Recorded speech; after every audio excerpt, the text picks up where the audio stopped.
जो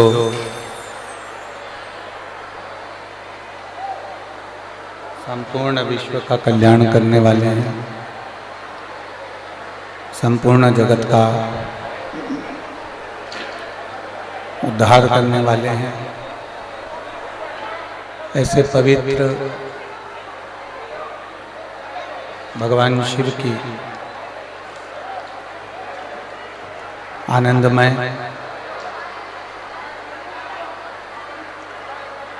शिव महापुराण की कथा का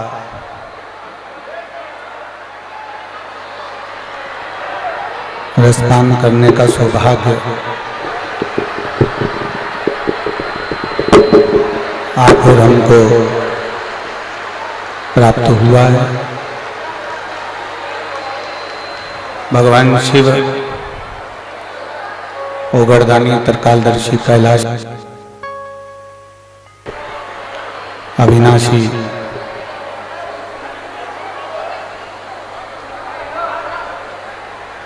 जो संपूर्ण विश्व का कल्याण करने वाले हैं, संपूर्ण जगत का उद्धार करने वाले हैं,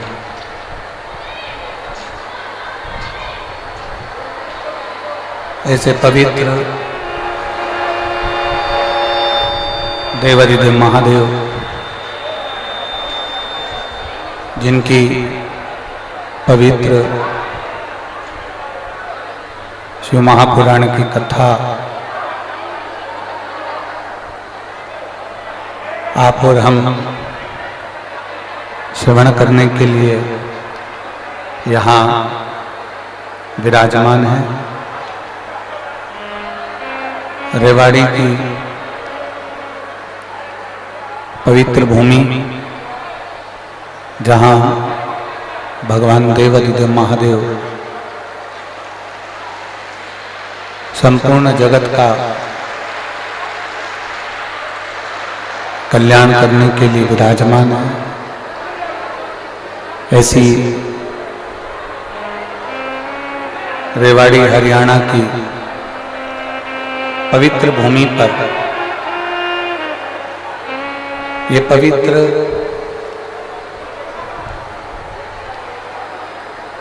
फागुन के महीने की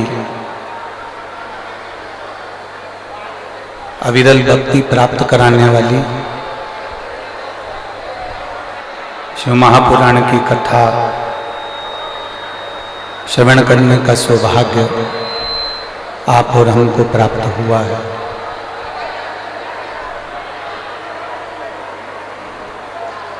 रेवाड़ी में हरियाणा की पवित्र भूमि पर जो ये पवित्र शिव महापुराण की कथा आयोजित करी गई है, उसके यजमान परिवार श्री सुनील जी मुसेपुर, श्रीमती मंजू जी यादव, प्रेरणा स्त्रोत केंद्रीय मंत्री राव इंद्रजीत सिंह जी, आरती सिंह राव जी, एक बार यजमान परिवार के लिए जोरदार ताली बजाकर स्वागत वंदन अभिनंदन। जिन्होंने इस पवित्र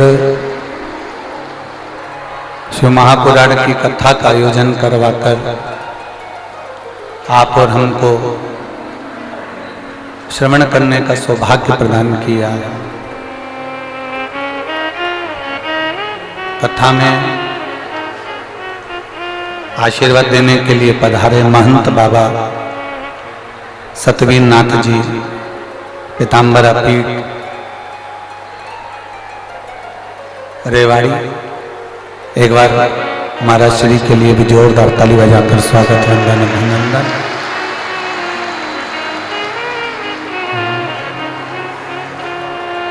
तेरी कृपा बिना न हिले एक भी अणु, लेते हैं श्वास तेरी कृपा से।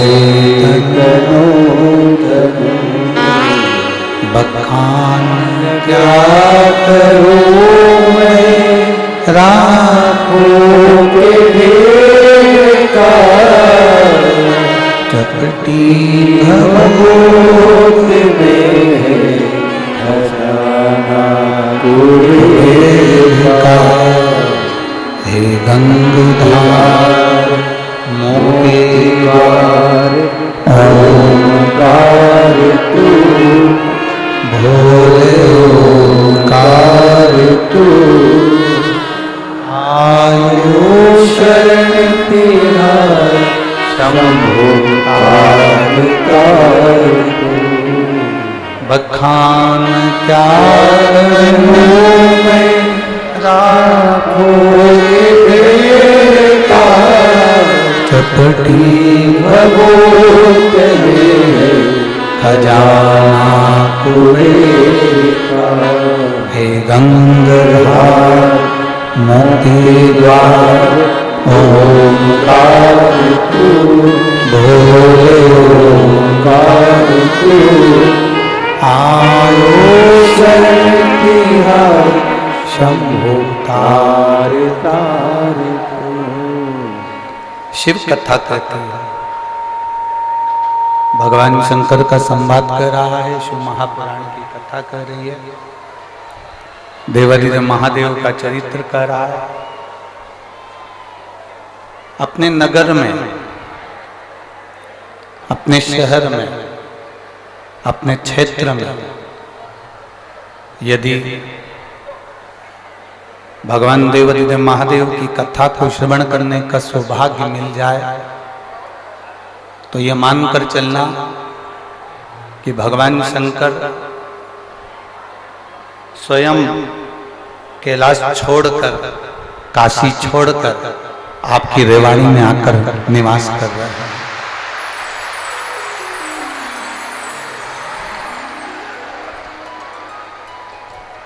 भगवान शिव स्वयं जब तक उसकी कृपा नहीं होती है, जब तक उसकी दया नहीं होती है, तब तक जीव परमात्मा की अविरल भक्ति की ओर जा ही नहीं सकता।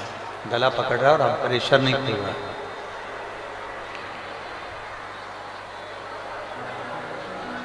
पांच दिवसीय शिव महापुराण की कथा जो ये रेवाड़ी में हरियाणा की पवित्र भूमि पर श्री सुनील जी मूसेपुर जी करा रहे हैं। सुनील जी का तो ये भाग्य प्रबल हुआ ही है, पर आप लोगों की भी पुण्य की गुल्लक जरूर भराई होगी, इसलिए ये शिव महापुराण की कथा यहाँ आई है।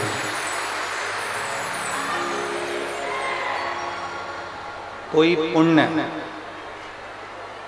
प्रबल होता है तब जाकर ये कथा का रस तत्व ग्रहण करने का सौभाग्य प्राप्त होता है। कोई पुण्य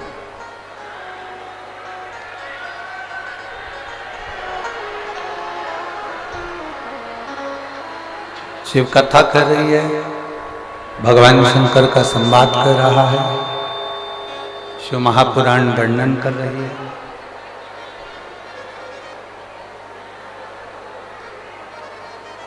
चौरासी लाख योनियां कटने के बाद में ये मानव की जो देह है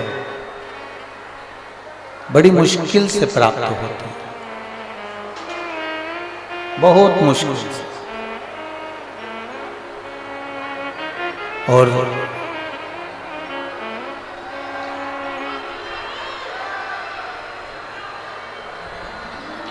83,99,999 योनियां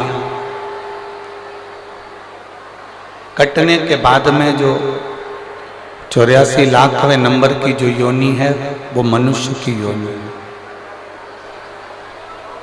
वो मानव की योनि। और इस योनि में अगर परमात्मा की भक्ति धारण करने का यदि सौभाग्य मिले इस मानव की देह के अंतर्गत यदि भगवान का भजन करने का सौभाग्य प्राप्त हो, एक क्षण भी यदि परमात्मा की अविरल भक्ति प्राप्त करने का सौभाग्य हो, तो यह मानकर चलिए कि आप कोई साधारण नहीं है।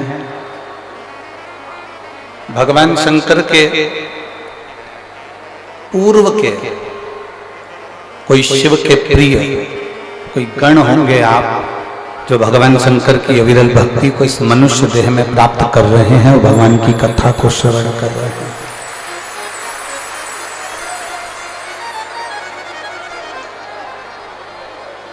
बिना प्रभु कृपा से,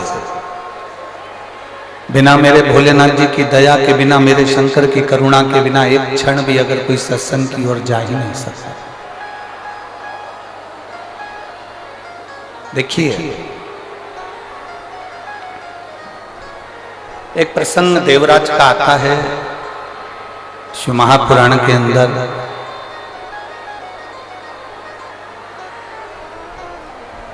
जिसको आपने भी कई बार श्रवण किया,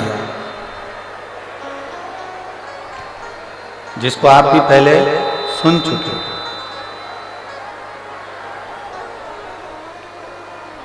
उस देवराज ने कोई पुण्य का कार्य नहीं करा था, कोई सत्कर्म नहीं करा था, कोई अच्छा कार्य देवराज नहीं करा था। ना उसने भजन किया, ना उसने कीर्तन किया, ना उसने मंत्र जाप किया, ना उसने नाम जाप किया, ना उसने स्मरण किया, ना कभी भगवान शंकर के मंदिर गया, ना भगवान शंकर के मंदिर में जाकर एक लोटा जल चढ़ाया। कोई पुण्य का कार्य उसने नहीं किया। शिव महापुराण की कथा एक बहुत सुंदर संवाद करती है कि आप कोई अर्चना नहीं जानते, आप कोई पूजन नहीं जानते, आप कोई आराधना नहीं जानते, आप कोई भगवान को प्रार्थना करना नहीं जानते, आप भगवान से कोई विनय करना नहीं जानते, आप भगवान को रिझाने का कोई मंत्र नहीं जानते, आप कोई तप करना नहीं जानते, आप कोई बहुत लंबे व्रत करना नहीं जानते, आप भगवान को रिझाने के लिए कोई साधना करना नहीं जानते, आप भगवान को रिझाने के लिए बहुत सारा आडंबर या बहुत सारा धन कुछ भी देना नहीं जानते। शिव पुराण कहती है उस समय पर एक बात अपनी चित्त वृत्ति में बिठाओ कि एक लोटा जल लेकर महादेव के मंदिर में जाओ। ये सारी तप साधना, सारी आराधना वो एक लोटे जल से हमें प्राप्त हो जाती है।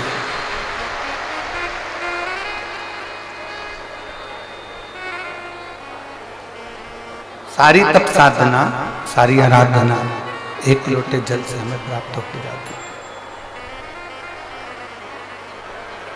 गला पकड़ रहा बहुत। एक लोटे जल से ये सारी तप साधना प्राप्त हो जाती है।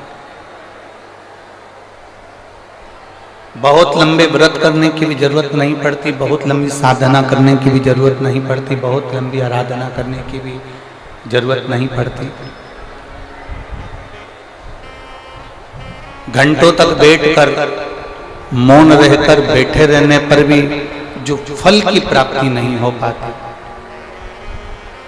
शिव महापुराण की कथा कहती है वो केवल एक लोटे जल से जीव को प्राप्त हो जाता है। सारी समस्या का हल, जम के बोलो जरा, सारी समस्या का हल बोल बम का नारा है। आप जितनी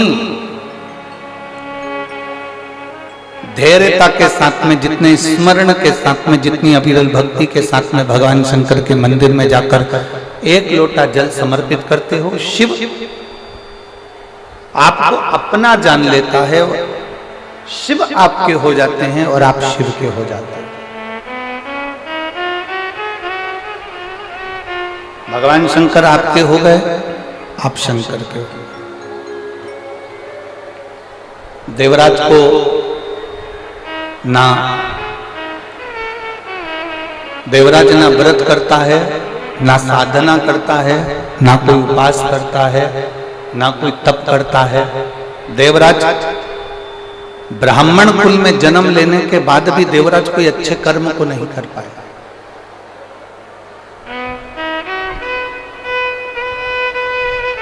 कोई अच्छा कर्म देवराज ने नहीं करा। ब्राह्मण कुल में जन्म जरूर ले लिया, ब्राह्मण कुल में पैदा जरूर हो गया, ब्राह्मण कुल में उसका जन्म जरूर हो गया, पर अच्छा कर्म नहीं कर पाया।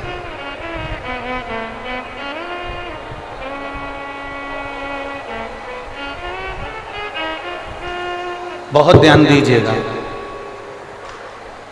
केवल 5 दिन की कथा रेवाड़ी में मिली है।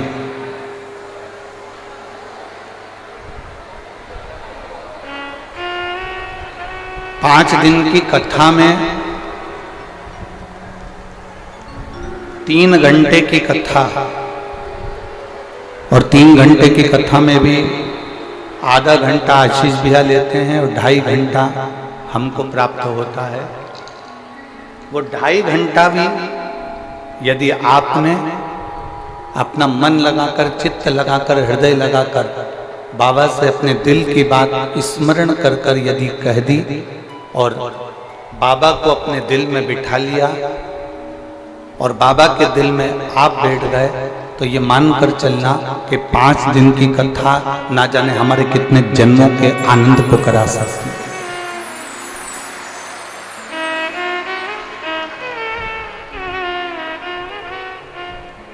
अपने हृदय में इस कथा को उतारने का प्रयास करिए।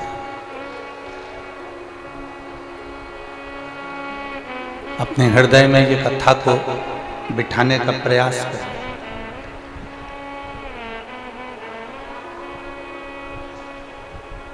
ये 24,000 श्लोक की शिव महापुराण की कथा में एक अंश मात्र, केवल एक अंश मात्र। शिव भक्ति भी बहुत है।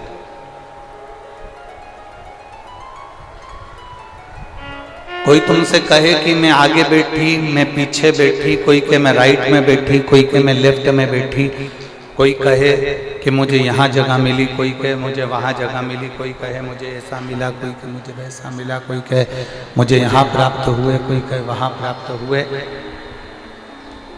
आपको एक बात कहना है कि कहीं पर भी बैठकर कथा श्रवण करो, पर ऐसी सुनो कि तुम शंकर भगवान के दिल में बैठ जाओ और शंकर भगवान तुम्हारे दिल में बैठ जाए। बस ऐसी श्रवण।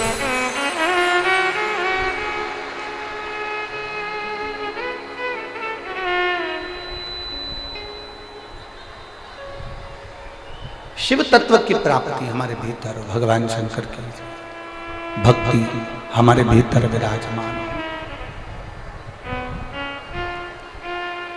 जब भगवान शिव की भक्ति हमारे भीतर विराजमान होगी, तब हमें कहीं जाने की जरूरत नहीं पड़ेगी। किसी भी स्थान पर देवराज ब्राह्मण कुल में जन्म लेने के बाद भी ब्राह्मण कर्म नहीं कर पाया।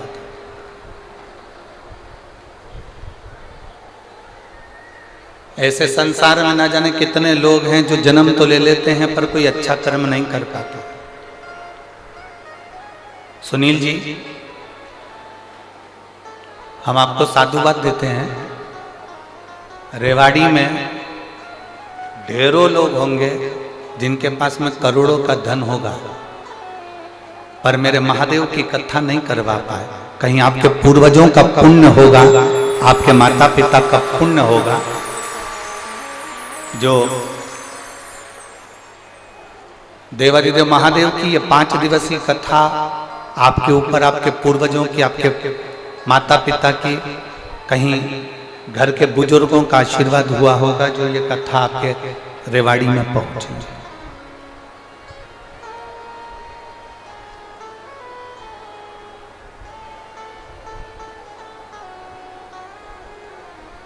और बहुत अच्छा लगा जब भी हम कहीं कथा करने जाते हैं सुनील जी, तो कोई अपने मामा जी को भेजता है लेने के लिए, कोई अपने फूफा जी को भेजता है, कोई अपने काका जी को भेजता है, कोई अपने किसी दूसरे रिश्तेदार को भेजता है। पर पहली बार रेवाड़ी आने के लिए जब हम दिल्ली एयरपोर्ट उतरे तो आपने अपने बेटे को हमको लेने के लिए भेजा। उसके लिए साधुवाद। आपको उसकी साधुता है। बेस कम करो, बेस इतना ज्यादा हो रहा है कि गला पूरा बेकार हो रहा है।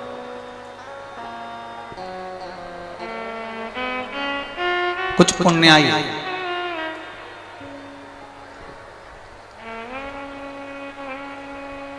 आपके और हमारे जीवन की होगी, जो रेवाड़ी की इस पवित्र भूमि पर भगवान की अविरल कथा को हम श्रवण करने के लिए विराजमान हैं।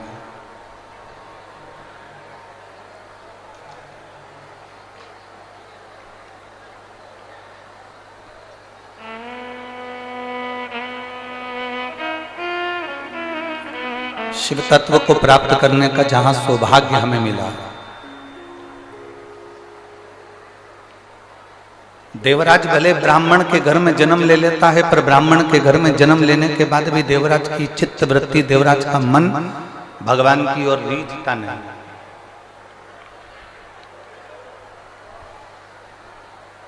भगवान की ओर देवराज का चित्त नहीं जाता, देवराज का मन भगवान की ओर नहीं जाता।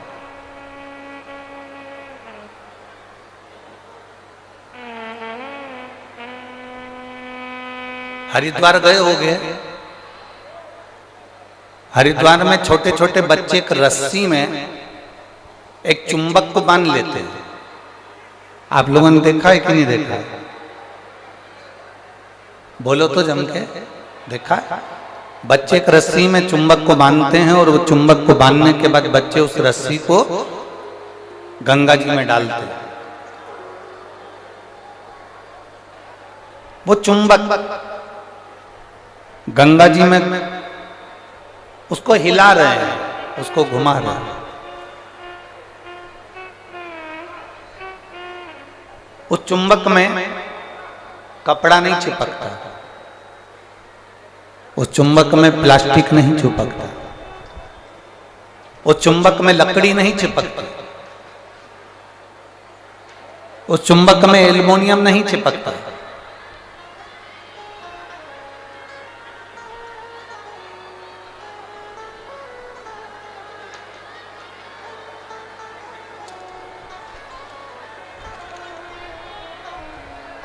उस चुंबक में कपड़ा नहीं चिपकता, उस चुंबक में लकड़ी नहीं चिपकती, उस चुंबक में प्लास्टिक नहीं चिपकता। उस चुंबक में अगर चिपकता है तो केवल जो चुंबक का लोह तत्व है वो उस चुंबक के अंदर चिपक जाता है। ये शिव महापुराण की कथा नहीं है।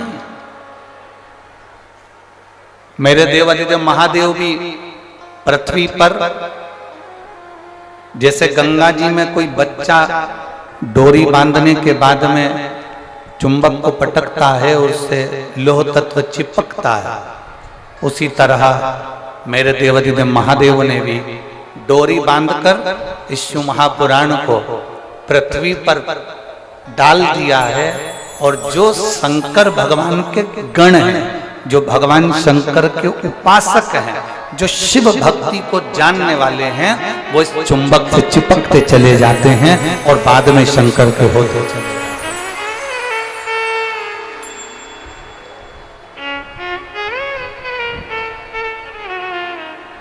वो चिपक रहे हैं। और कभी कभी शिव महापुराण की कथा कहती है, कभी कभी चुंबक में चिपके चिपके चिपके चिपके वो लोहा भी इतना चुंबकीय बल से प्रबल हो जाता है कि वो लोहा भी दूसरे लोहे को अपनी ओर खींचता है।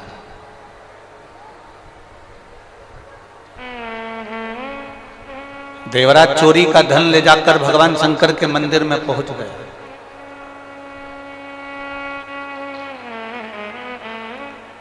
देवराज चोरी के धन को लेकर भगवान शिव के मंदिर में पहुंचा, भगवान शंकर के मंदिर में पहुंचा।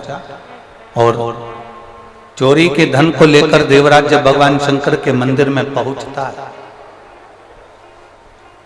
वो चोरी के धन को ले जाकर कहीं दूसरी जगह भी जा सकता था। चोरी के धन को लेकर वो कहीं और अन्य जगह पर भी जा सकता था, पर वो चोरी के धन को लेकर शंकर के मंदिर में पहुंचा। शिव के द्वार पहुंचे। मतलब ये पक्का है, ये निश्चित है,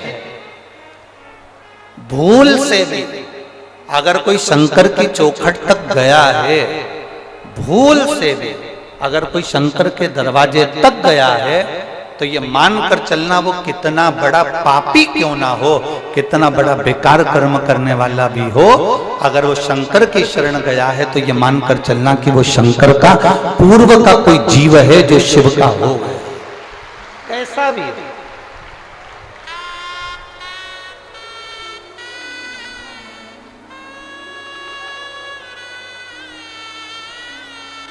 और पतंग उड़े आकाश माने, डोर धारा हाथ मान, ओ भोले मारी पतंग ऊंची राख जे, ओ शंभो मारी पतंग ऊंची राख जे। नाव चले मझधार मां, पतवार थारा हाथ मां, नाव चले मझधार मां, पतवार थारा हाथ मां, ओ भोले मारी नैया पार लगाओ जो, ओ शंभो मारी नैया पार लगाओ जो।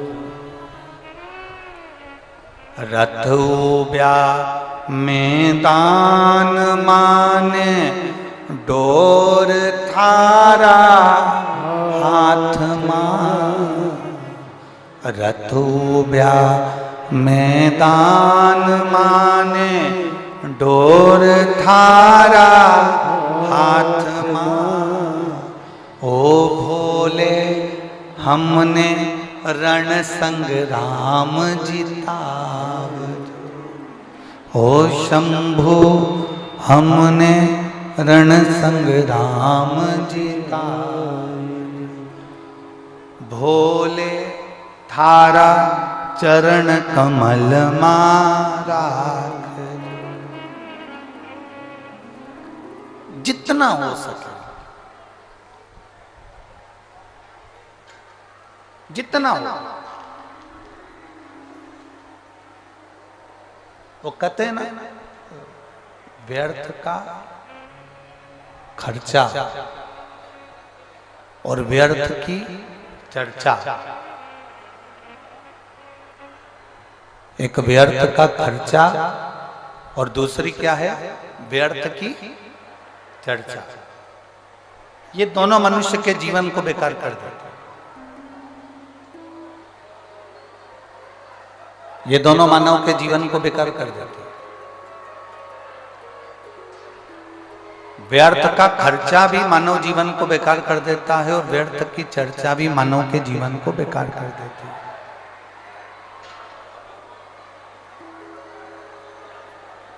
व्यर्थ का यदि खर्चा करोगे, व्यर्थ के खर्चे में अगर डूबोगे, व्यर्थ का खर्च करोगे तो तुम्हारा जीवन बहुत अच्छा होने वाला नहीं। तुम्हारा जीवन बहुत अच्छा होने वाला नहीं है। और यदि शिवपुराण कह रही है व्यर्थ की चर्चा में डूबोगे ना तो भी तुम्हारा जीवन श्रेष्ठ होने वाला नहीं।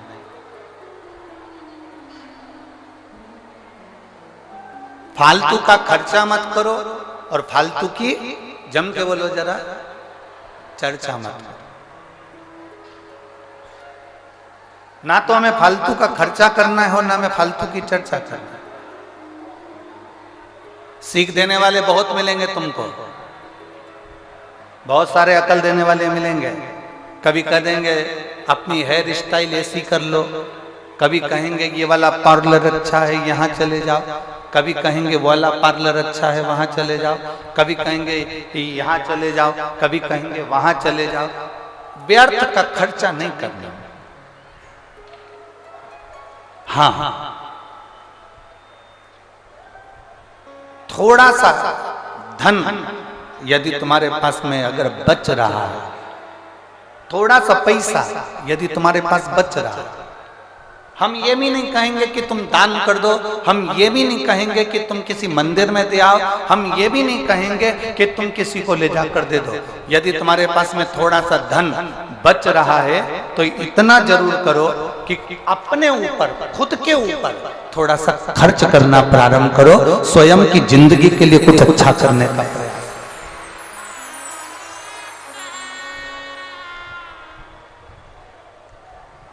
अपने लिए जी, थोड़ा अपने लिए अच्छा करने का प्रयास करिए, थोड़ा अपने लिए अच्छा करने का प्रयास करो, अपने लिए।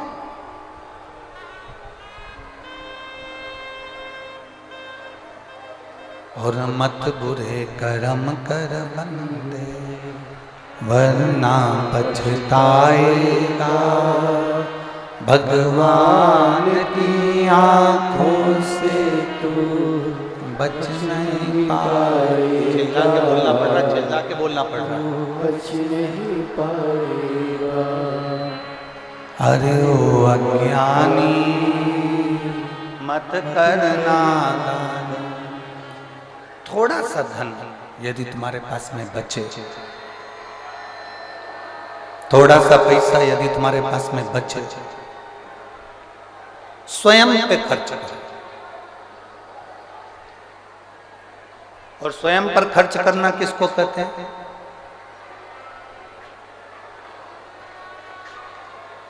स्वयं पर खर्च करना कहते किसको? स्वयं पर खर्च करने का मतलब क्या होता है? बहुत अच्छे अच्छे कपड़े धारण कर लो, बहुत अच्छे आभूषण धारण कर लो, बहुत सिनेमा देख लो, बहुत ऊंची गाड़ियों में घूम लो। स्वयं पर खर्च करना इसको कहते हैं क्या? नहीं। जब थोड़ा पैसा, थोड़ा धन आपके पास में यदि बच रहा है,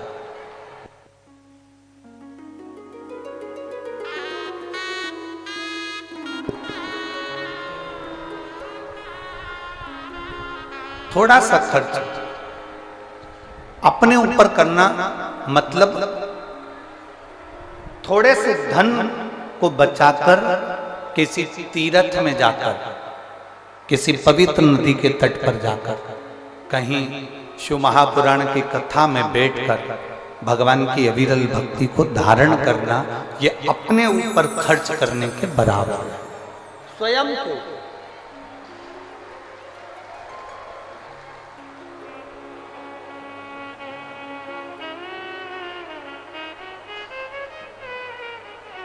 मत दो किसी को। आप 1 रुपया भी दान नहीं कर सकते, मत करो। आप किसी को अठन्नी नहीं दे सकते, मत दो। अपने ऊपर खर्च करो, स्वयं के ऊपर। स्वयं के ऊपर खर्च करने से मतलब है कि भगवान की अविरल भक्ति की ओर जाइए, भगवान के भजन की ओर जाइए, भगवत स्मरण की ओर जाइए। एक कदम भी हम जब भगवान की ओर बढ़ाते हैं, एक कदम भी हम जब भगवान की ओर अग्रण्य होते हैं, हम तो केवल एक कदम चलकर भोलेनाथ जी की ओर जाते हैं, पर शिव महापुराण की कथा कहती है कि भोलेनाथ हजारों कदम चलकर तुम्हारे दरवाजे तक पहुंच जाता है, एक कदम से नहीं।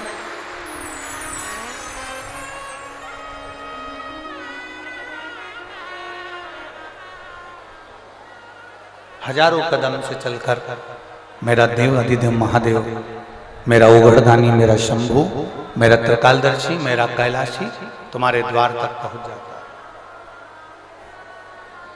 व्यर्थ का खर्च मत करो और व्यर्थ की चर्चा मत करो।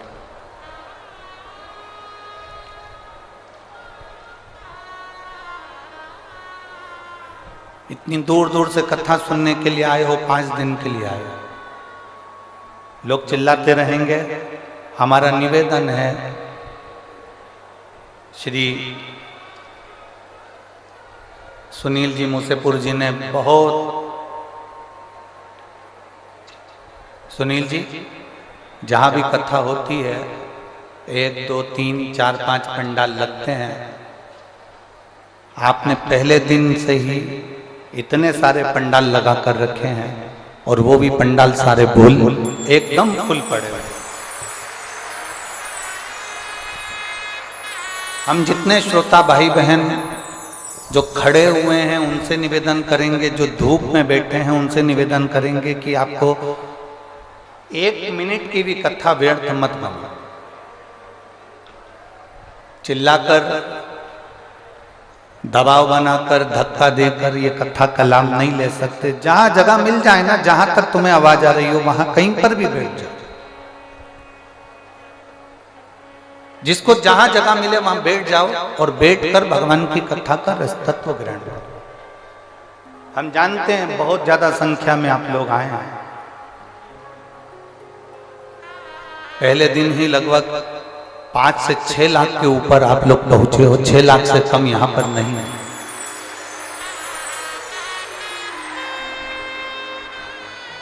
जहां जगह मिले वहां बैठो, व्यर्थ का समय बर्बाद न करते हुए भगवान की विरल भक्ति को धारण करो, कहीं पर भी बैठो। और किसी से मत कहो कि मुझे आगे जाना है कि पीछे जाना है, कि मुझे यहाँ जाना है कि मुझे वहां जाना है। और मेरा यहाँ जो बैरिकेड के पास में जितने लोग खड़े हुए हैं उनसे भी कहूंगा बैठ जाओ, पीछे वालों को कष्ट हो रहा है तुम्हारे कारण, वो पीछे वाले देख नहीं पा रहे। जहां जगह मिल जाए वहां बैठ जाओ, आप भी बैठ जाओ, जहां जगह मिले वहां बैठ जाओ। हमने पहले भी कथा में कहा है, अपने साथ में 3-4 चीजें लेकर चला करो। पानी की कितनी बोतल, जम के बोलो जरा, 2। बिछाने के लिए दरी, ओढ़ने के लिए कम्बल, और साथ में एक, जम के बोलो जरा, छाता। छाता इसलिए लेकर चलो कि कहीं अगर पंडाल में जगह नहीं मिले तो अपना छाता लगाकर बैठ। जहां जगह मिल जाए वहां बैठते जाओ और भगवान की विरल कथा को धारण करो।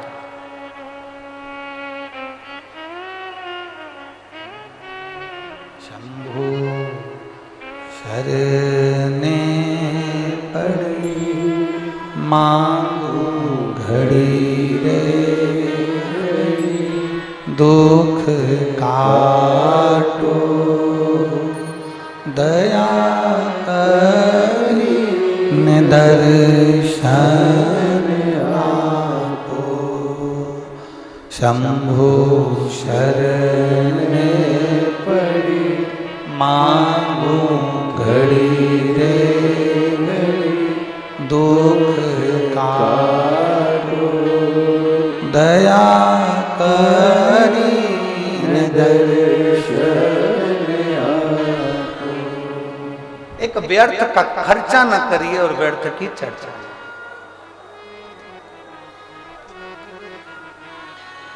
लक्ष्मी मैया नारायण भगवान के पास में जब जब बैठती हैं तो कोई ना कोई चर्चा करती हैं।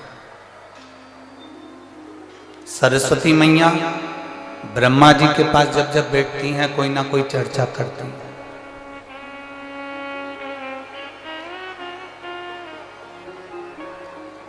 इंद्राणी इंद्रदेव के पास जब जब बैठती हैं कोई ना कोई चर्चा करती है। पर केवल एक माता पार्वती ऐसी हैं जो भगवान शंकर के पास जब जब बैठती हैं व्यर्थ की चर्चा नहीं करती हैं, संपूर्ण विश्व के कल्याण की चर्चा करती हैं।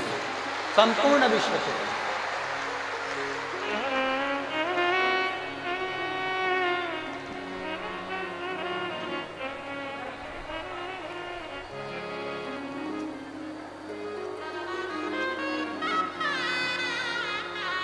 हम लोगों की भी आदत है, हम लोग भी व्यर्थ चर्चा में बैठे रहते हैं।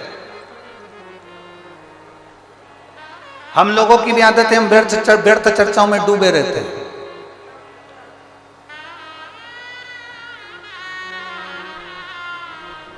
हम फालतू की बातों को करने के लिए अग्रसर होते हैं। और शिव महापुराण की कथा कहती है आप कुछ अच्छा नहीं कर सकते, आप कुछ अच्छा नहीं बोल सकते, तो शिव महापुराण की कथा कहती है एक काम जरूर करो, जो अच्छा बोल रहे हैं और अच्छा कर रहे हैं, जो सनातन धर्म के लिए आगे बढ़ रहे हैं, उनके साथ कदम से कदम मिलाकर आप भी चलने का प्रयास।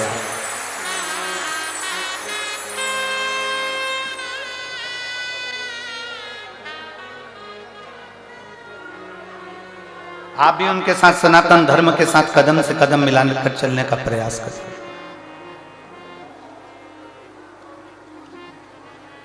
व्यर्थ खर्च ना हो और व्यर्थ चर्चा। जितनी देर बैठो उतनी देर भगवान की भक्ति में बैठो।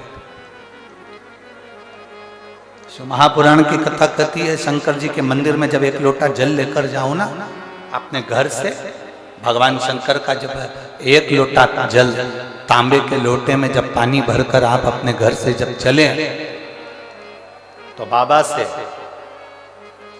घर से निकलते समय मंदिर की सीढ़ी पर चढ़ते समय दो बातों का स्मरण रखें। जितने लोग आस्था चैनल पर सुन रहे हैं, जितने फेसबुक यूट्यूब पर सुन रहे हैं, जितने मोबाइल पर सुन रहे हैं, जितने रेवाड़ी हरियाणा की पवित्र भूमि पर सुन रहे हैं, बड़े सावधानी से सुनिएगा।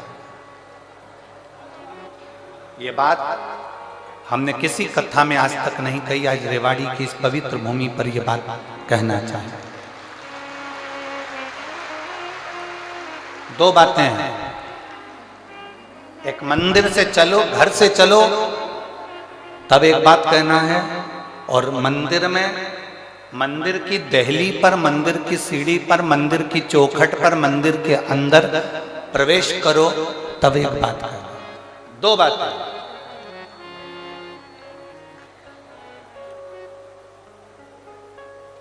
एक, घर से चलते समय लोटा पानी का भरते समय बाबा से कहना है ये पूरा मेरा घर नहीं, आपका घर है, और ये घर का जल मैं आपको देने के लिए इसलिए आ रही हूं क्योंकि ये जल नहीं है, मेरी दशा आपको ये जल बताएगा। तो ये जल मेरा एड्रेस है, जब आप शाम को घूमने निकलो तो मेरे दरवाजे पर 2 मिनट जरूर रुकना। ये एड्रेस है। एक घर से निकलते समय कहो कि ये मेरा घर नहीं, या आपका। और दूसरा, मंदिर के अंदर जब प्रवेश करो, मंदिर की चौखट पर जब पांव रखो, मंदिर के अंदर, मंदिर की दहली पर, मंदिर के दरवाजे में जब प्रवेश करो, तब भगवान भोलेनाथ जी से कहना मैं जैसा भी हूं और मेरे घर के लोग जैसे भी हैं, सब आपके हैं और आप हमारे हैं, बस इतना याद रखना और कुछ नहीं।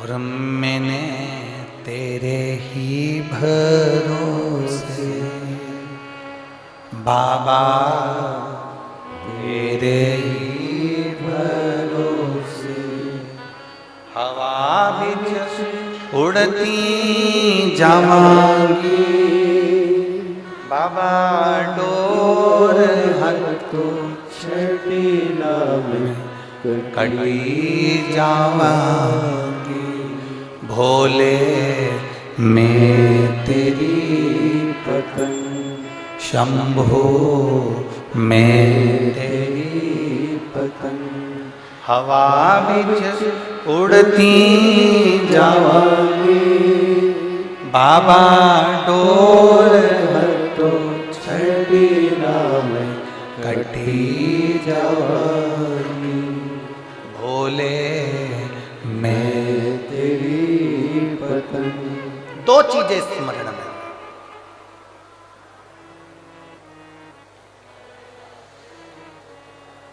जब हम फ्लाइट में सफर कर रहे थे, भोपाल से जब दिल्ली आए,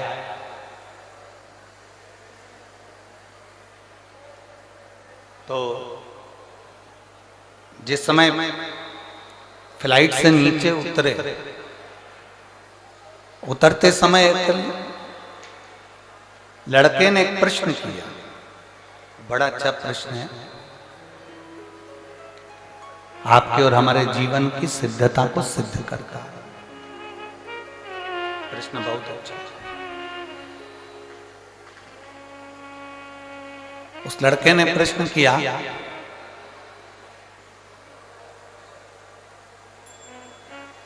शिव में और शिवलिंग में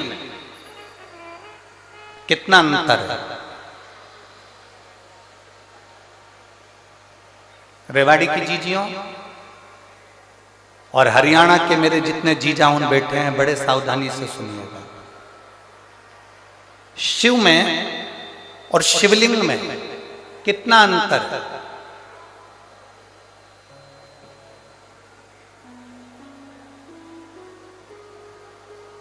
दिल्ली में कोई विवेक बिहार का वो लड़का था जिसने वो प्रश्न किया था, और हमने उस बच्चे से कहा था कि अगर बन सके तो पहले दिन की कथा जरूर सुनना रेवाड़ी की।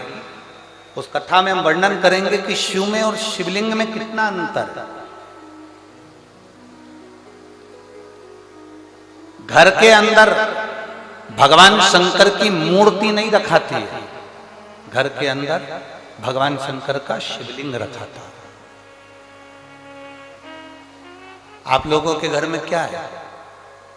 जम के बोलो जरा। शिवलिंग है। मूर्ति में और शिवलिंग में अंतर क्या है?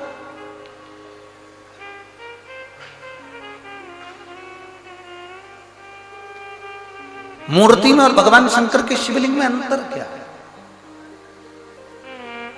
सबसे पहला अंतर तो आप अगर देखेंगे तो रावण का चरित्र उठाकर देखिए कि शिवजी में और शिवलिंग में क्या अंतर है। रावण भगवान शंकर के कैलाश धाम को शंकर जी के समेत उठा लेता है।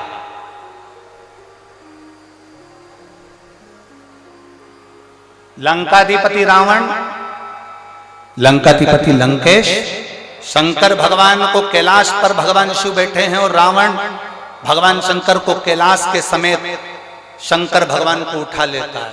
बोलो उठाता है कि नहीं उठाता? जम के बोलो जरा। उठाता है ना? रावण भगवान शंकर को कैलाश के समेत उठा लेता है, और वही रावण जब शिवलिंग पृथ्वी पर रखा जाता है, रावण अपनी पूरी शक्ति को लगा देता है तो भी शंकर भगवान के शिवलिंग को नहीं उठा पाता है।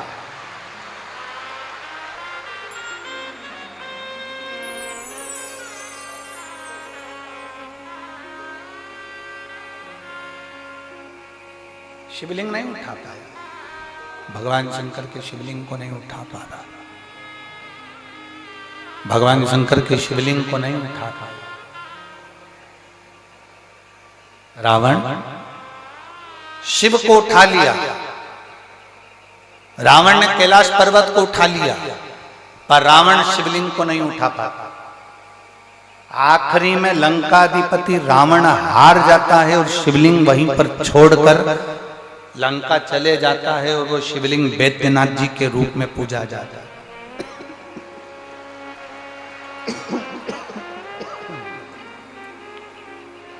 अंत में वो शिवलिंग वैद्यनाथ जी के रूप में पूजाता है।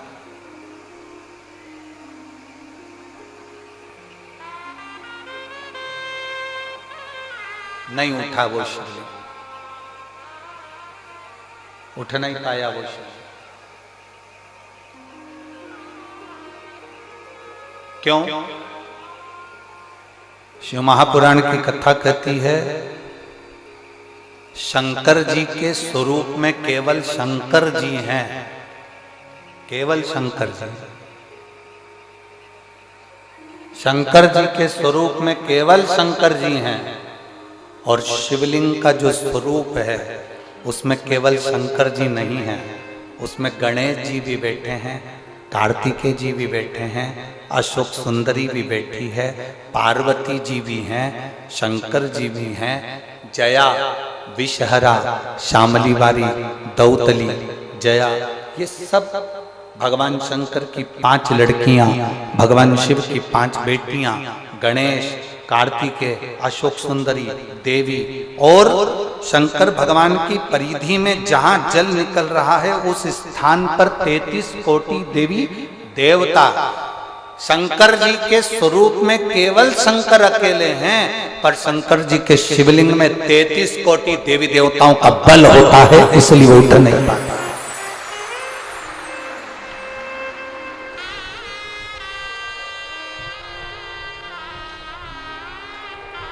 ब्रह्मा जी की पूजन करने के लिए कहीं नहीं जाना, भगवान विष्णु की पूजन करने के लिए कहीं नहीं जाना, इंद्र की पूजन करने के लिए कहीं नहीं जाना, गरुड़ वरुण की पूजन करने के लिए कहीं नहीं जाना, नवग्रह देवता की पूजन करने के लिए कहीं नहीं जाना, एक एक देवता की, कुल देवी, पितृदेव, वास्तुदेव, आहुतदेव, वासुकी देव, ये सारे देवताओं की पूजन करने के लिए कहीं नहीं जाना।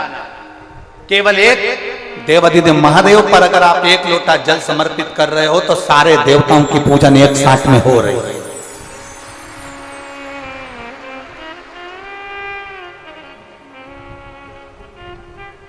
शिव को उठाना सरल है, पर शिवलिंग को उठाना कठिन। और दूसरा प्रसंग आया, आप लोग वृंदावन के नजदीक में रहते हैं, ब्रज की भूमि के करीब में है रेवाड़ी, गोवर्धन बाबा के नजदीक में आप निवास करते हैं।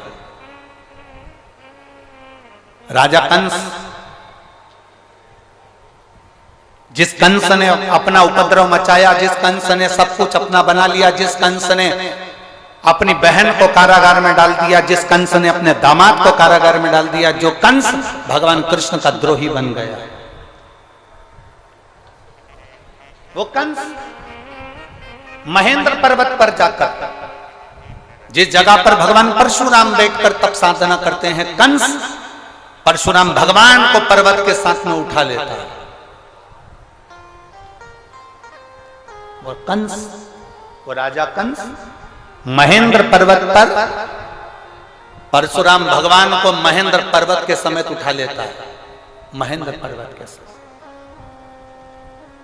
अब एक दिन कंस आया और परशुराम भगवान महेंद्र पर्वत पर बैठकर तप साधना कर रहे थे, और कंस उनको उठाने वाला, पर्वत उठता नहीं है। कंस जब भी महेंद्र पर्वत पर जाता था, परशुराम भगवान को पर्वत के समेत उठा लेता था, पर आज पर्वत उठा नहीं। कंस ने एड़ी से चोटी तक का बल लगा लिया, पर वो महेंद्र पर्वत नहीं उठा और ना परशुराम भगवान उठे।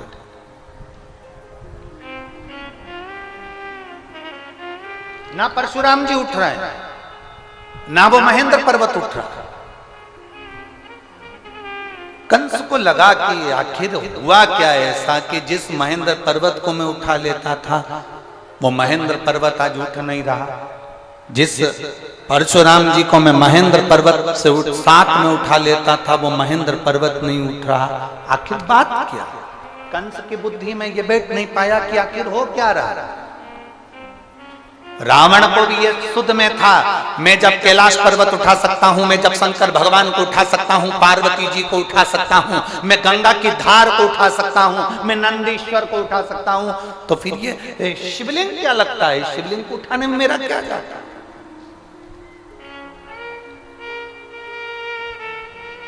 पर्वत को उठाना सरल है, शंकर भगवान को उठाना सरल है, पार्वती जी को उठाना सरल है, नंदी को उठाना सरल है, पर शिवलिंग को उठाना कठिन है, क्योंकि उसमें सारे देवताओं का बल और तत्व प्राप्त हो गया है, सब कुछ है।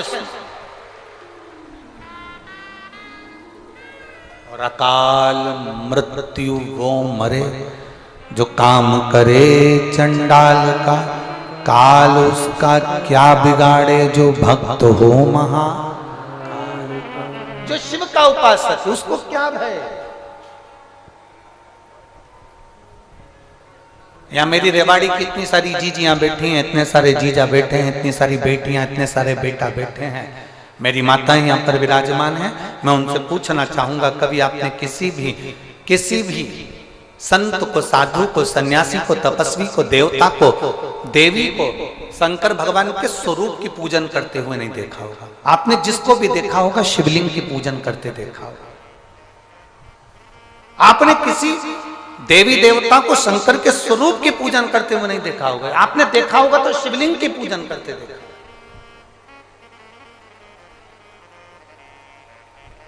कारण क्या है? उसका एक कारण, प्रदोष, शिवरात्रि, सोमवार की अष्टमी। प्रदोष भी हर महीने आती है, शिवरात्रि भी हर महीने आती है, सोमवार भी हर महीने 2, 3, 4, 5 पड़ी जाती है। सोमवार की अष्टमी जरूर साल भर में 4 या 5 आती है। सोमवार, प्रदोष, शिवरात्रि, सोमवार की अष्टमी, ये वो तिथियां हैं, ये वो वार हैं। अगर कोई भूल से भी शंकर भगवान के शिवलिंग का निर्माण करता है या अपने घर में रखे हुए शिवलिंग पर शमी पत्र को समर्पित कर देता है, तो जिंदगी में उसका बाल बांका हो ही नहीं सकता है। प्रदोष के शमी पत्र में बल होता है। प्रदोष के शमी पत्र में मैं सुनील जी को धन्यवाद दूंगा, आपको बहुत बहुत साधुवाद। ये 5 दिन की कथा में 22 तारीख को प्रदोष पड़ रहा है और बाबा की कृपा है आप पर, जो ये प्रदोष के समय पर भी कथा चल रही। कथा का समापन 23 को है, पर 22 को प्रदोष पड़ जाएगा। कितने किस्मत वाले हैं रेवाड़ी वाले, घर जाके नजर उतरवा लेना राइनोन से हो।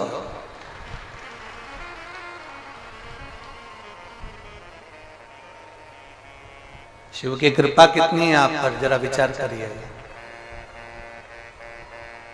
और जो नहीं आए, कई लोग डर के मारे नहीं आए, भीड़ बहुत है, गाड़ियों का जाम लगा हुआ है चारों तरफ। ये यहाँ देखो, जरा मैं कैमरे वालों से कहूंगा, देखो छाता लगा लगा के, चादर लगा लगा के लोग चारों तरफ धूप में बैठे।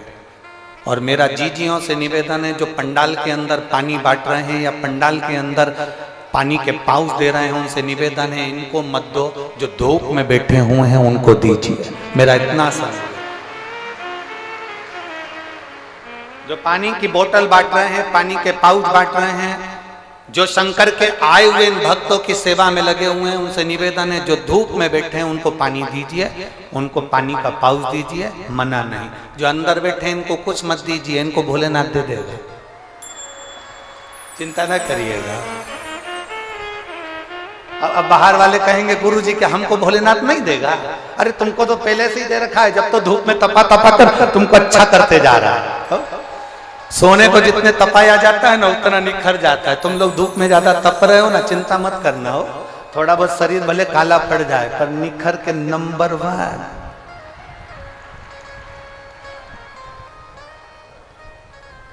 भोलेनाथ ब्यूटीफुल, एकदम जोरदार दिखोगे। शिव तत्व की प्राप्ति,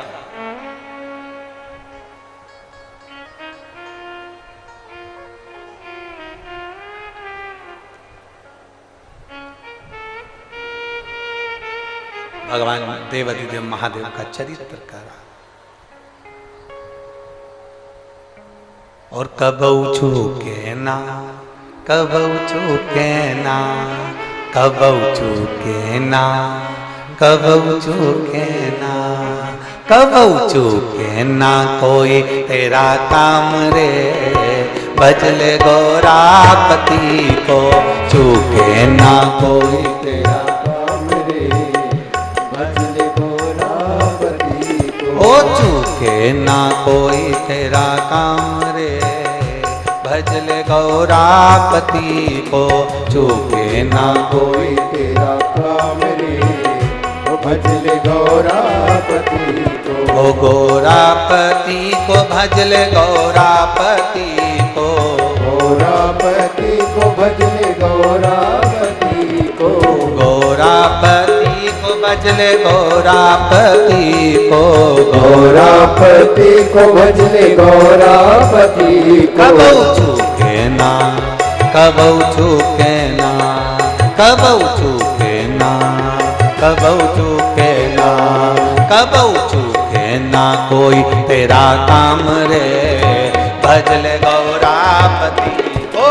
चूके ना कोई तेरा काम रे, भजले गौरापति को। शंभो दोनों हाथों से ताली से राधे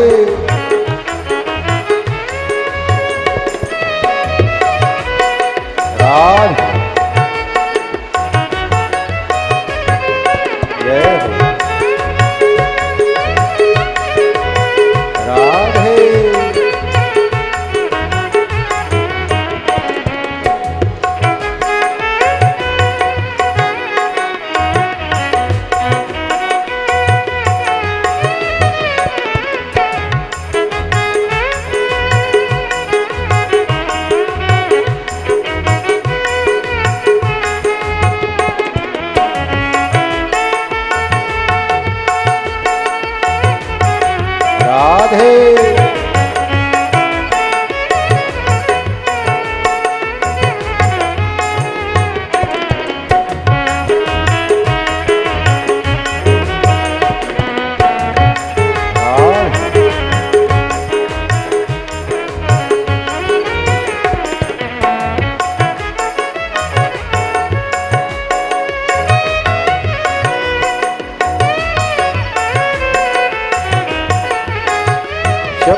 रघुवर भी भजते, गौरापति को मेरे रघुवर भी भजते। ओ गौरापति को मेरे रघुवर भी भजते, गौरापति को मेरे रघुवर भी भजते।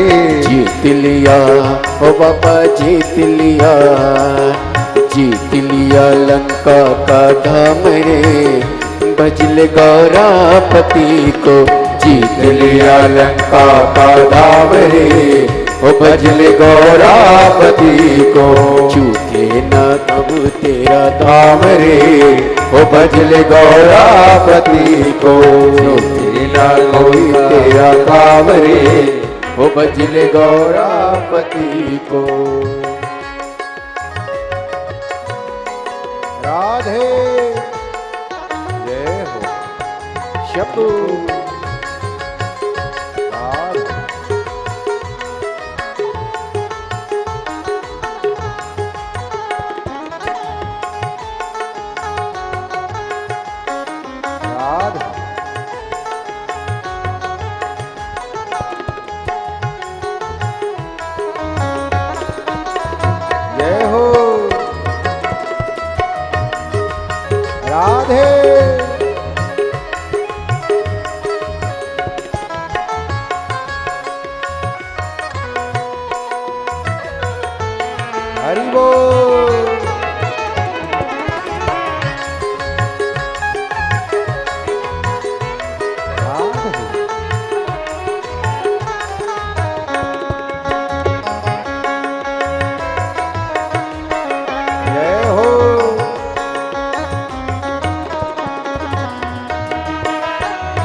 गौरापति को मेरे कान्हा भी भजते, गौरापति को मेरे कान्हा भी भजते। ओ गौरापति को मेरे कान्हा भी भजते, गौरापति को मेरे कान्हा भी भजते। ओ कान्हा भी भजते, कान्हा भी भजते, कान्हा भी भजते, कान्हा भी भजते। गौरापति को मेरे कान्हा भी भजते, भजते गौरापति को मेरे कान्हा भी भजते। ओ मिल गया, हाँ मिल गया, मिल गया द्वारिका धाम रे, भजले गौरापति को मिल गया द्वारिका का धाम रे, ओ भजले गौरापति को। ये ना कोई तेरा काम रे, भजले गौरापति को, छूटे ना कोई तेरा काम रे, ओ भजले गौरापति को। राधे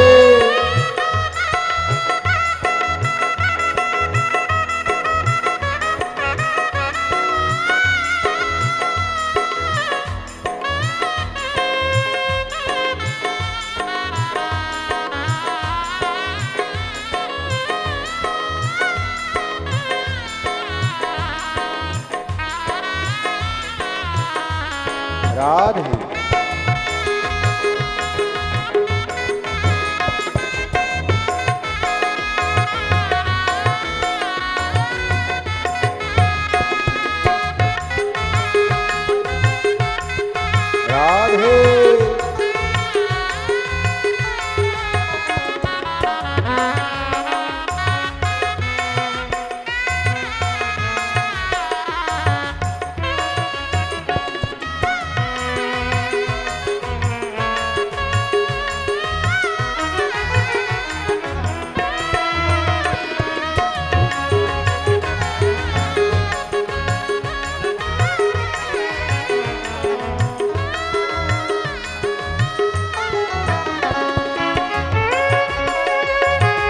बड़े भाव से दोनों हाथों के साथ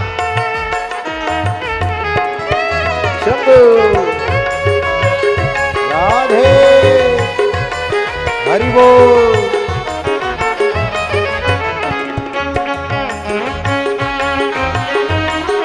जय हो।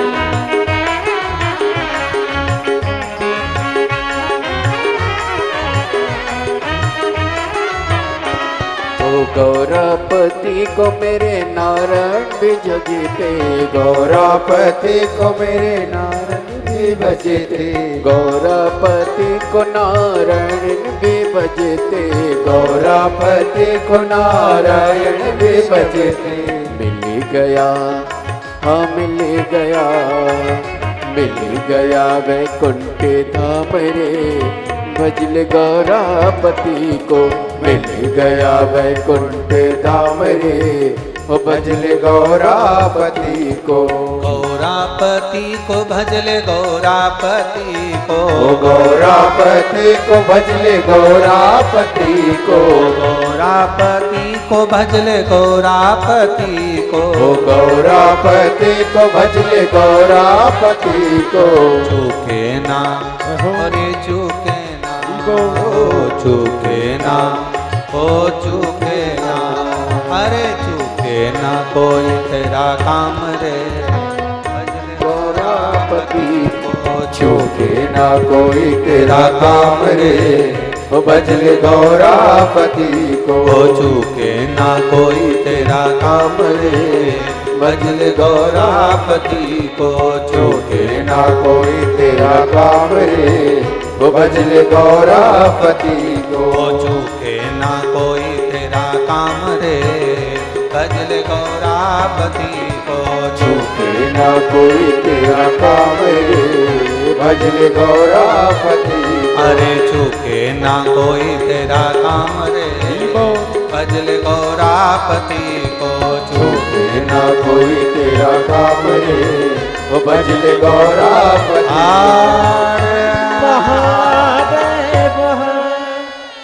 अपने स्थान पर बैठकर भगवान देवाधिदेव महादेव से अपने मन की बात बड़े भाव के साथ, दिल से, हृदय से, बड़े मन से, भाव से, चित्त से, हृदय के साथ में भगवान देवाधिदेव महादेव से अपने मन की बात भाव के साथ में कही। जहाँ जगह मिले वहाँ बैठिए।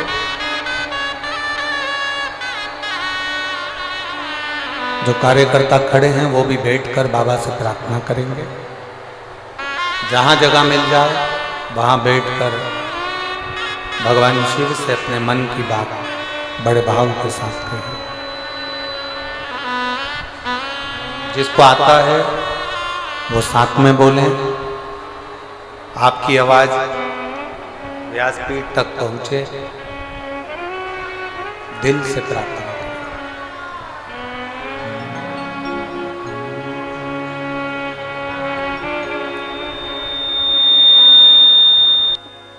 श्री शिवाय नमस्तु। श्री शिवाय नमस्तु। श्री शिवाय नमस्तु। श्री शिवाय नमस्तु। श्री शिवाय नमस्तु। भोला सब दुख काटो हमारा। ओ भोला सब दुख काटो हमारा। शिव शंकर जपो तेरी माला। भोले बाबा जपो तेरी माला।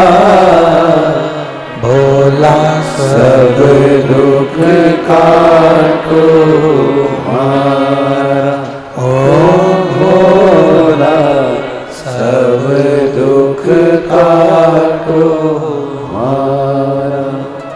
देश मंगल मंगलकारी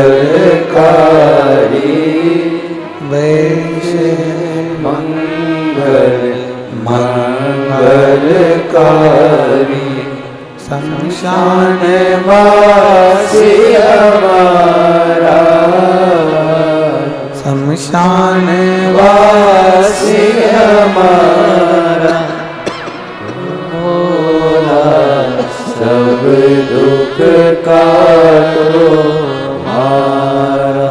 ओ भोला सब दुख काटो हमारा। भगवान देवादिदेव महादेव ओगरदानी त्रिकालदर्शी कैलाशी विनाशी भगवान शिव जो संपूर्ण विश्व का कल्याण करने वाले हैं। जितना शिव में उससे 1000 गुना शिवलिंग में बल की प्राप्ति होती है।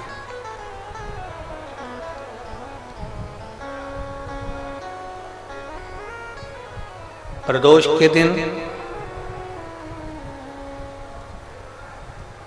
यदि आपको कहीं से शमी पत्र मिल जाए, प्रदोष के दिन यदि कहीं से आपको शमी पत्र मिल जाए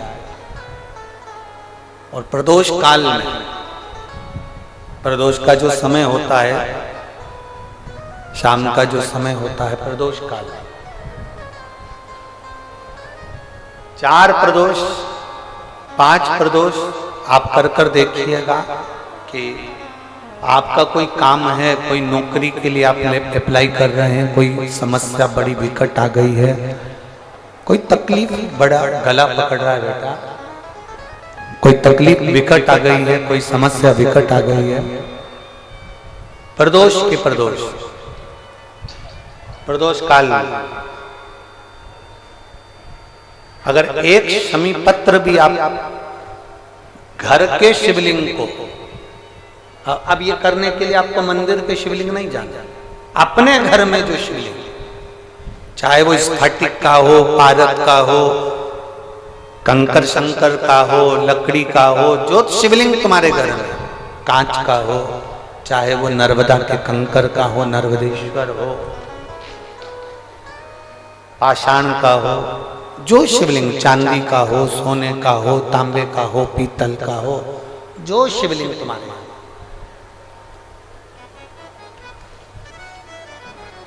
एक शमी पत्र यदि आप भगवान शंकर के शिवलिंग पर समर्पित कर रहे हो और उस शमी पत्र को उठाकर रात्रि को 9:15 की जो एक मुहूर्त होता है, एक समय होता है, जिस समय पर हम अपने मन की बात भगवान शंकर को कहते हैं, पूर्व में भी इसका वर्णन हम कर चुके हैं कथाओं में। उस 9:15 पर वो शमी पत्र को उठाकर एक कागज में, एक कटोरी में उसको रखते हैं। 4 या 5 प्रदोष के उस शमी पत्र को अपने पास में रखिए और जिस कार्य के लिए जा रहे हो उसको जेब में ऊपर के भाग में उसको रखकर लेकर जाइए।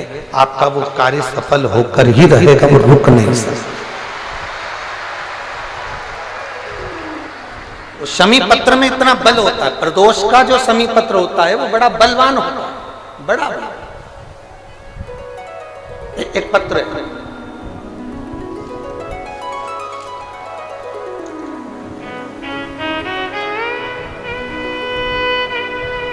समयपुर बादली दिल्ली से संतरा देवी पत्नी स्वर्गीय श्री रूपचंद, उम्र है 78 साल।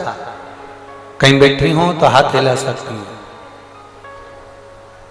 अगर कहीं बैठी हो तो हाथ हिला सकती हैं।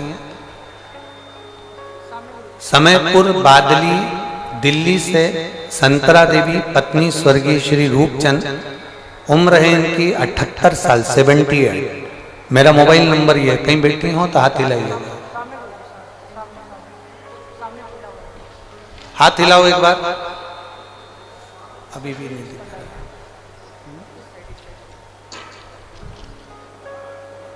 ऐसे हाथ हिलाओ, दिख जाओगे हमको। कैमरे वाले को दिख गए क्या? ठीक है, कैमरे वाले को दिख गए तो कोई। कौन से वाले पंडाल में है? अंधेरे में है क्या? अच्छा, दिख नहीं रहा। ठीक है, एक बार वापिस हाथ हिलाओ। हाँ ठीक है, दिख गए।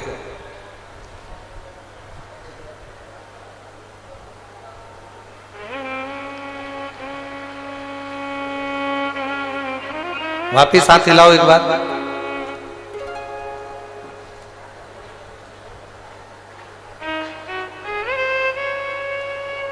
आ जाओ, जहां बैठी हो आ जाओ, आइए।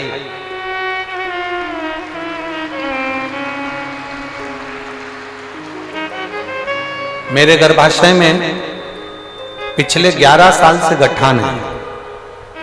आप इसको, जो ये पत्र है, इसको एलईडी पर अच्छा, आस्था चैनल पर आप इस पत्र को पढ़ सकते हैं।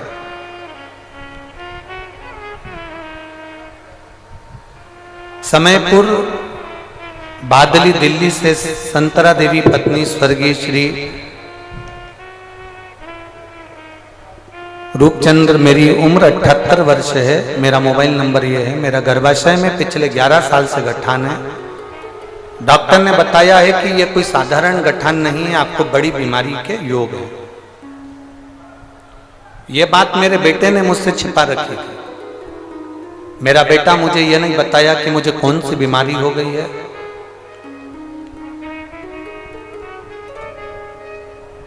मुझे यह बताया नहीं गया। तब मार्च के महीने में 2023 में अल्ट्रासाउंड कराया गया, जिसकी रिपोर्ट में गर्भाशय में गठान निकली। मेरी बेटी ने मुझे टीवी पर आस्था चैनल पर शिव महापुराण कथा सुनने को कहा। आप बार बार कथा में कहते हो 1 लोटा जल सारी समस्या का है।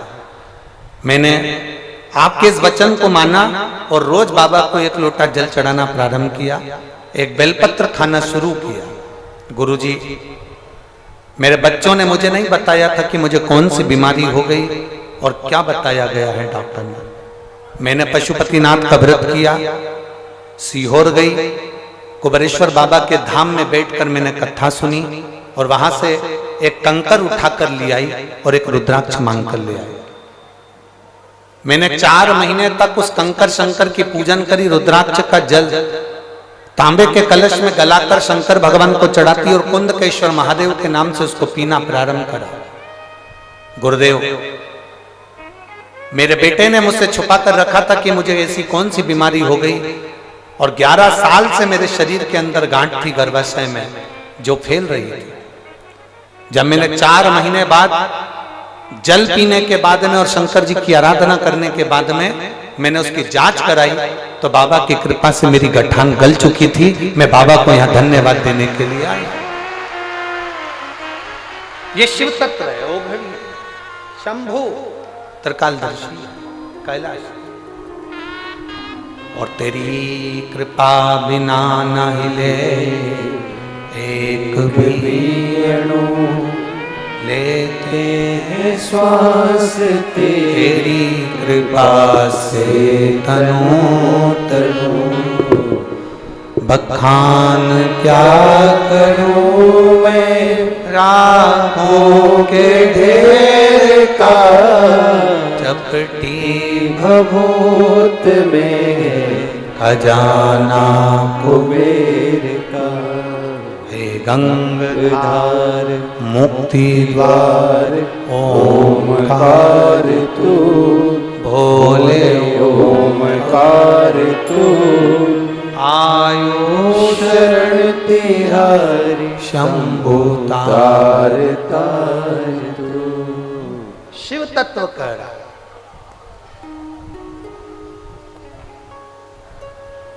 जो शंकर भगवान के स्वरूप में जो बल है उससे 1000 गुना ज्यादा बल शिवलिंग में है। कंस महेंद्र पर्वत को परशुराम जी के साथ में उठा लेता, पर वही परशुराम भगवान जब उस महेंद्र पर्वत पर बैठकर एक दिन भगवान शंकर की शिवलिंग की आराधना कर रहे होते हैं, भगवान शंकर के शिवलिंग का पूजन कर रहे होते हैं, भगवान शंकर के शिवलिंग की आराधना कर रहे होते हैं, तब कंस उस महेंद्र पर्वत को उठा नहीं पाता।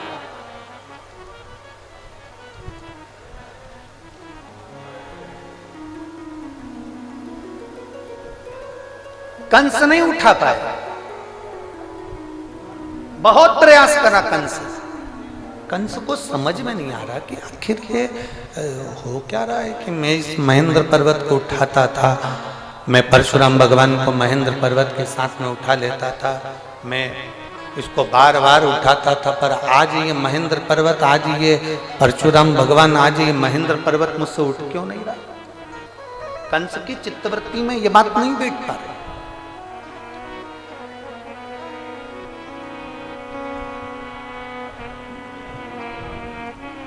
ना रावण जान पाया कि शंकर के शिवलिंग में कितना बल है, ना कंस जान पाया कि शंकर के शिवलिंग में कितना बल है।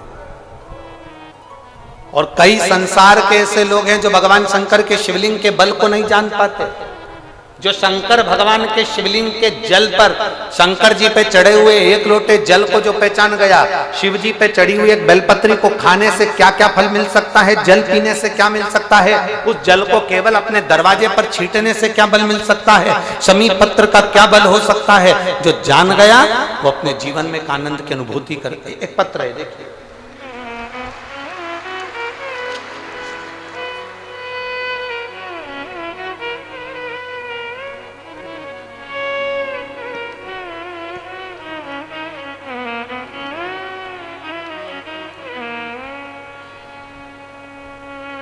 मेरा नाम कृष्णा, गांव रामपुर, तहसील पटोद पटौदी, पटौदी।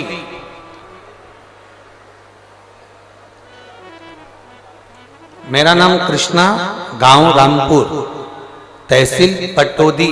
पटौदी है, ठीक है। रामपुर तहसील पटौदी की निवासी हूं। कहीं बैठी हो तो हाथ हिला सकती हैं। अगर कहीं बैठी हो तो अपने दोनों हाथ ऐसे हिला सकती हैं। मेरा नाम कृष्णा है, गांव रामपुर, तहसील पटौदी की निवासी हूं। कहीं बैठी हो, दिख गई क्या? हाथ हिला दो एक बार ऐसा। कौन सी? हाँ, एक बार हाथ हिलाइए वापिस। एक तो इतना भीड़ है कि कोई दिख ही नहीं रहा है हमको। तो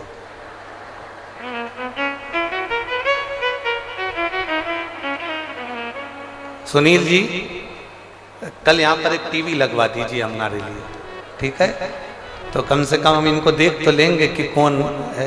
चैनल वाले आप कैमरे से कैच कर लो। इतना इतना भीड़ पहले दिन आ गए, तुम लोग गजब कर रहे हो।